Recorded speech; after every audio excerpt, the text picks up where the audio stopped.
ಅಮ್ಮ ಇವತ್ತು ಹೊಸ ರೆಸಿಪಿ ಏನು ಸ್ಪೆಷಲ್? ಇವತ್ತು ಹೊಸ ರೆಸಿಪಿ ಅಂದ್ರೆ ಲೋಳೆ ಸರದ ಉಪ್ಪಿನಕಾಯಿ. ಇದು ನಮ್ಮ ಗಿಡದಾಗೆ ನಾನೇ ನಮ್ಮ ಗಾರ್ಡನ್ದಾಗ ಬೆಳೆಸಿದ್ದು. ಇದನ್ನು ತಗೊಂಡು ತೊಳೆದು ಎಲ್ಲ ನಾನು ಒಳಗಿಂದೆಲ್ಲ ತೆಗೆದು ಇಟ್ಕೊಂಡಿನಿ. ಈಗಾಗಲೇ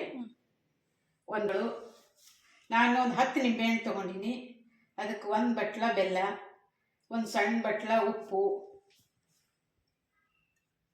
ಇದು ಲೋಳೆ ಸರ, ಇದು ಮೆಂತೆ ಮತ್ತು ಕಪ್ ಬೆಲ್ಲ ಪುಡಿ ಮಾಡಿ ಇಟ್ಕೊಂಡಿನಿ. ಒಂದು ಬಾಣಲಿ ತಗೊಂಡು ಸ್ಟವ್ ಹಚ್ತಾ ಇದ್ವಿ. ಈ ಬೆಲ್ಲ ಕಾಯಷ್ಟೇ ನೀರು ಹಾಕಬೇಕು.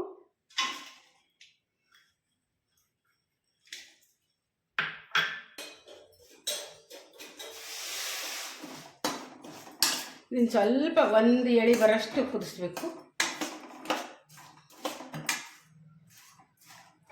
ಇದು ಕುದಿತಕ್ಕ ಒಂದು ಗಣಪತಿ ಶ್ಲೋಕ ಹೇಳ್ತೀನಿ.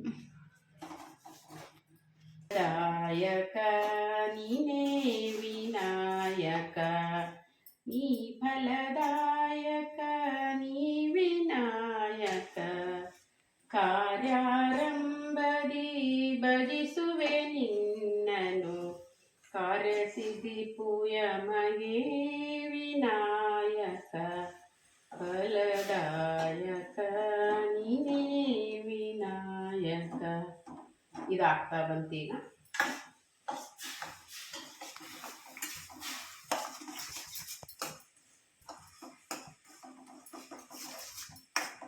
ನೀವು ಮನೆಯಲ್ಲಿ ಮಾಡ್ರಿ, ಟ್ರೈ ಮಾಡ್ರಿ, ತುಂಬ ಒಳ್ಳೆಯದು ಆರೋಗ್ಯಕ್ಕೆ.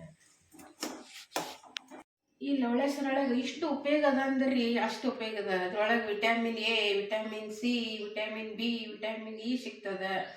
ಮತ್ತು ಕರಳೊಳಗೆ ಏನಾದರೂ ಕ್ರಿಮಿ ಕೀಟಗಳು ಇದ್ರೆ ಅದನ್ನು ನಾಶಪಡಿಸ್ತದೆ. ಆಮೇಲೆ ಒಬ್ಬೊಬ್ಬರಿಗೆ 2 ತಿಂಗಳ 3 ತಿಂಗಳ ಮುಟ್ಟು ಸರಿಯಾಗಿ ಬರೋಂಗಿಲ್ಲ. ಅಂಥವ್ರು ಇದನ್ನು 48 ದಿವಸ ಸರಿಯಾಗಿ ಬೆಳಗ್ಗೆ ಎದ್ದ ತಕ್ಷಣ ಮತ್ತು ಮಲಗು ಮುಂದೆ ಊಟ ಆದ ತಕ್ಷಣ ಒಮ್ಮೆ ತೊಗೊಂಡ್ರೆ ಅವ್ರ ಪೀರಿಯಡ್ಸ್ ಸರಿಯಾಗಿ ತಿಂಗಳ ಬರ್ತದೆ. ಮತ್ತು ಇದು ಬಾಣತಿಯರು ತೊಗೊಂಡ್ರೆ ಸರಿಯಾಗೆಲ್ಲ ರಕ್ತಸ್ರಾವ ಆಗ್ತದೆ, ಹೊಟ್ಟೆ ಸಾಫ್ ಆಗ್ತದೆ. ಇದ್ರ ಲೋಳೆ ಸರ ಅರಿಶಿನ ಪುಡಿ ಹಿಂಬಳಕ್ಕೆ ಹಚ್ಚಿದ್ರೆ ಒಡೆಯೋದಿಲ್ಲ. ಲಿವರ್ಗೆ ಒಳ್ಳೆಯದು, ಮಲಬದ್ಧತೆಗೆ ಒಳ್ಳೆಯದು. ಭಾಳ ದಿವಸ ನಾ ಮಾಡ್ಬೇಕು ಅನ್ನತ್ತಿದ್ದೆ. ನಮ್ಮ ಮನೆಯಲ್ಲಿ ನಾನು 10-15 ವರ್ಷ ಆಯ್ತಿದ್ದು ಮಾಡಕ್ಕಂತೆ.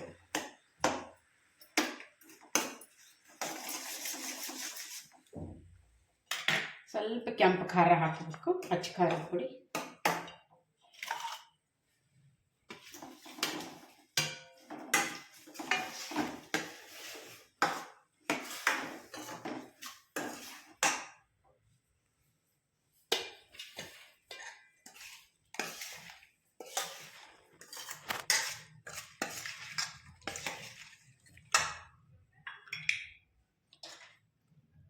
ಇದು ಪೌಡರ್ ಹಾಕಬೇಕು. ಇದು ಲೋಳೆ ಸರ ಒಳ್ಳೆ ಚಂದ ಬಿಸಿ ನೀರಾಗಿ ತೊಳೆದು ಒಳಗಿಂದೆಲ್ಲ ಇದನ್ನೆಲ್ಲ ಲೋಳೆ ತೊಗೊಂಡು ಇದನ್ನು ಉಪ್ಪಿನಕಾಯಿ ಹಾಕಬೇಕು. ಚೆನ್ನಾಗಿ ಕಲಿಸಿ ನೋಡ್ರಿ, ನೋಡ್ತಾ ಇದ್ರೆ ಬಾಯಲ್ಲಿ ನೀರು ಬರುತ್ತೆ.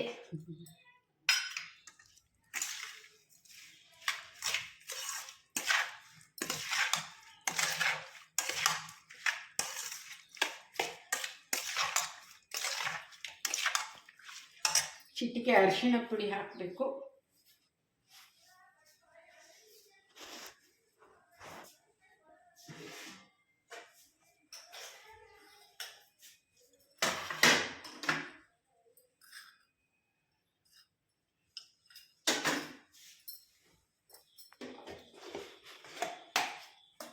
ಸ್ವಲ್ಪ ಅಚ್ಚ ಖಾರದ ಪುಡಿ.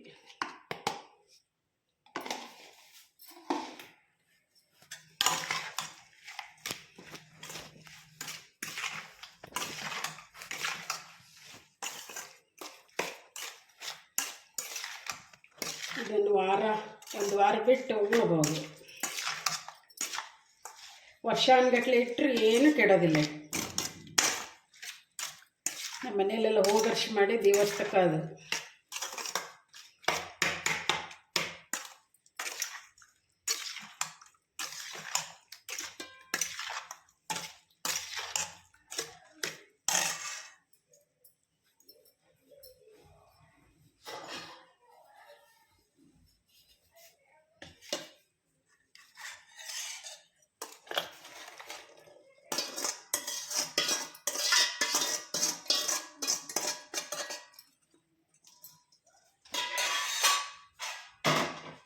ಲೋಳೆ ಸರದ ಉಪ್ಪಿನಕಾಯಿ ರೆಡಿ.